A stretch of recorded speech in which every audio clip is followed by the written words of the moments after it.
And even in the sheltered area, you maybe hear the wing rustling about.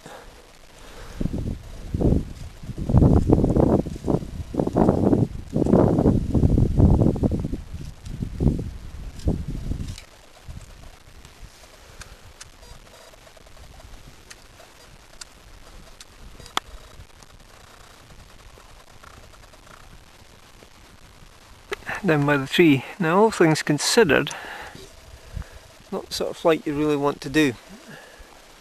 So that was launching off the top that way and then working the lift over the back onto the lee side. Definitely what you might call interesting air, but I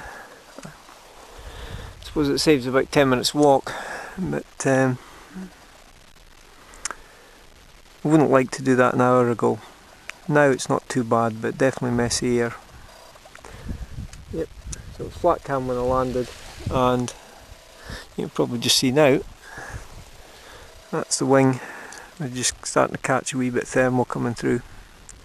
So wind direction switching. But with the thermal lift, albeit not taking me really up, I didn't lose any height coming over the back.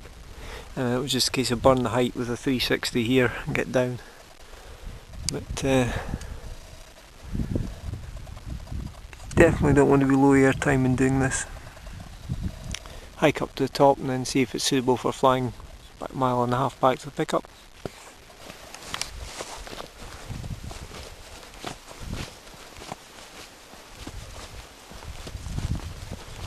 And back up to the top. See through the gap down to the Tay Valley. Trick here is find a bit where the crosswind is a suitable slope. Pop the wing up, step the wrong way, carve out over the cliffs and take the downwind run. Lovely sky.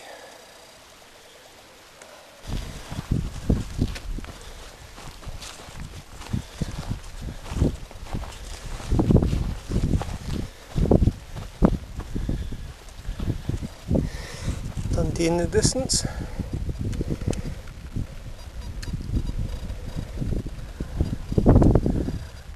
Tay Vale.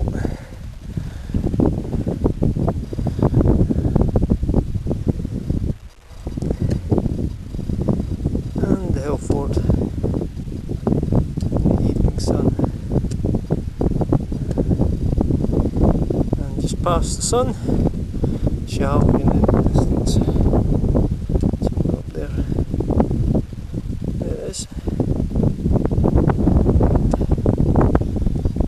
Cycles coming through, but a lot smoother than it was.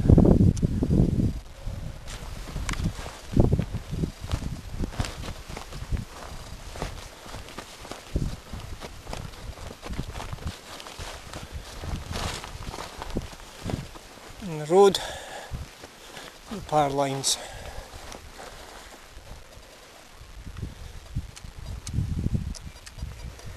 Pond.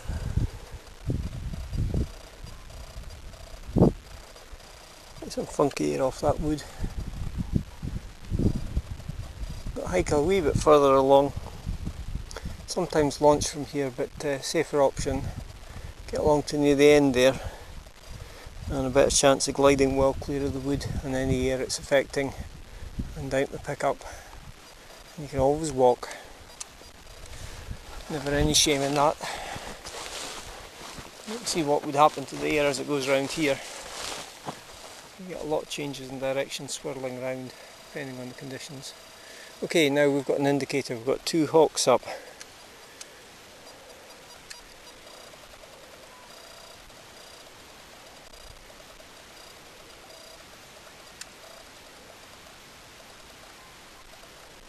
You can get some lift along there, but not a lot.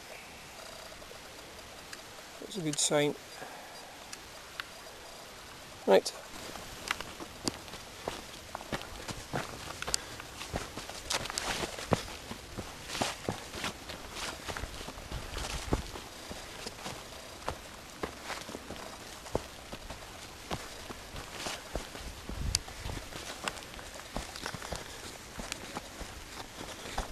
There's King's Seat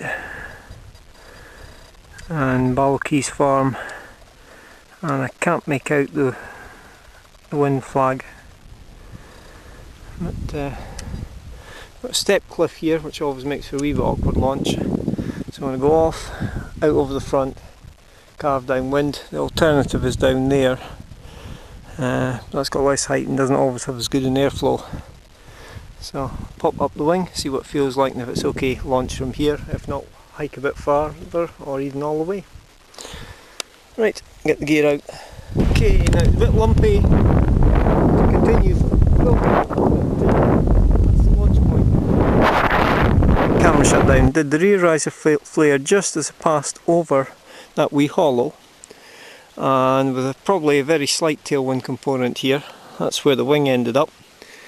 So from there, going at maybe about ground speed, say about 23-24 knots, stopped in what, about 8 metres, and then the wing just drifted down.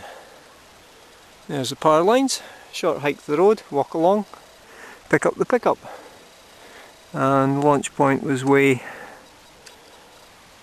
can't actually see it from here, but behind that step cliff.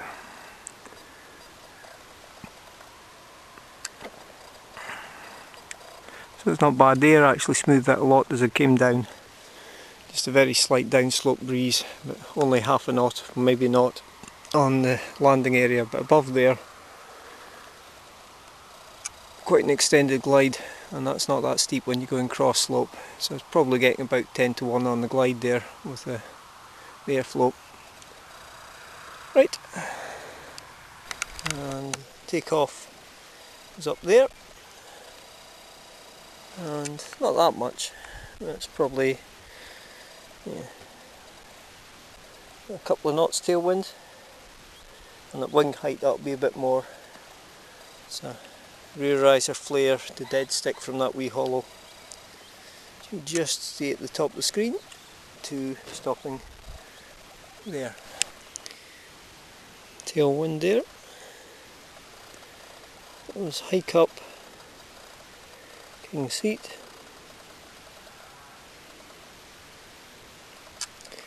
And a mixture of hike and fly. Difficult to see with the silhouette effect all the way along there. And that is the evening sky. Comes as a nice reward, lovely